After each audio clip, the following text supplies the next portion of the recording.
அஸ்ஸலாமு அலைக்கும். பிஸ்மில்லாஹிர் ரஹ்மானிர் ரஹீம். ரமலான் மாதத்தை எப்படி கணக்கிடுவது? சூரியன், சந்திரன், பூமி இவை மூன்றும் இஸ்லாமிய வழிபாட்டு முறைகளுக்கு மிகவும் அவசியமாகும். 1. பூமி சூரியனை மையப்படுத்தி தன்னைத்தானே சுற்றி கொள்வது ஒரு நாளாகும், அதாவது 24 மணி நேரம். 2.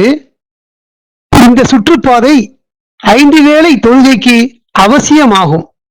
3.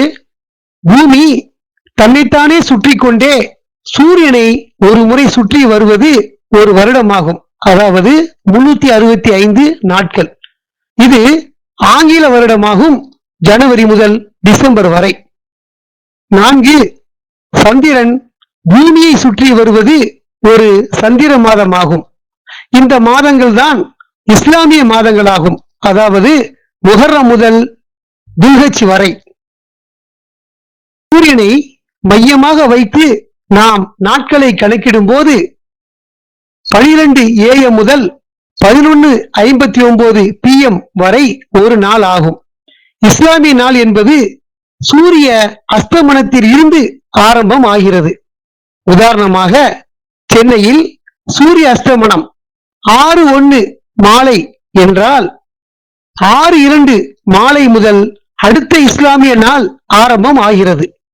இப்போது ரமலான் மாதத்திலே எப்படி கணக்கிடுவது என்று பார்ப்போம். நமக்கு தேவையானவை சந்திரனின் சுற்றுவட்ட பாதை மற்றும் சூரிய அஸ்தமனம். சென்னையில் இந்த 2025 வருடம் ஷாபான் மாதம் எப்பொழுது முடிவடைகின்றது மற்றும் ரமலான் மாதம் எப்பொழுது துவங்குகின்றது என்று பார்ப்போம். இன்று இணையத்தின் வலைதளத்தின் மூலம் சந்திரனின் சுற்றுவட்ட பாதையை மிக துல்லியமாக இன்னும் 1000 வருடத்திற்கு எந்த மாதத்தில், எந்த நிமிடத்தில், எந்த பாதையில் இருக்கும் என்று மிக கச்சிதமாக கூற முடியும்.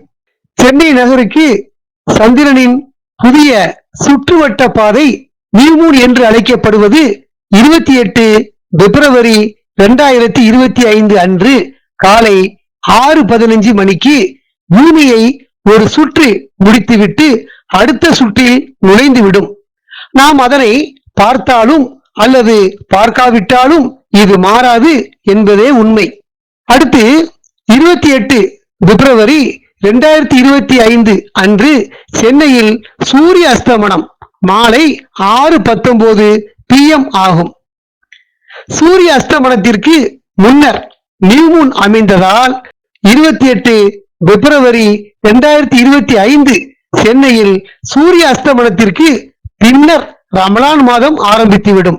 இது மாற்ற முடியாத உண்மையாகும்.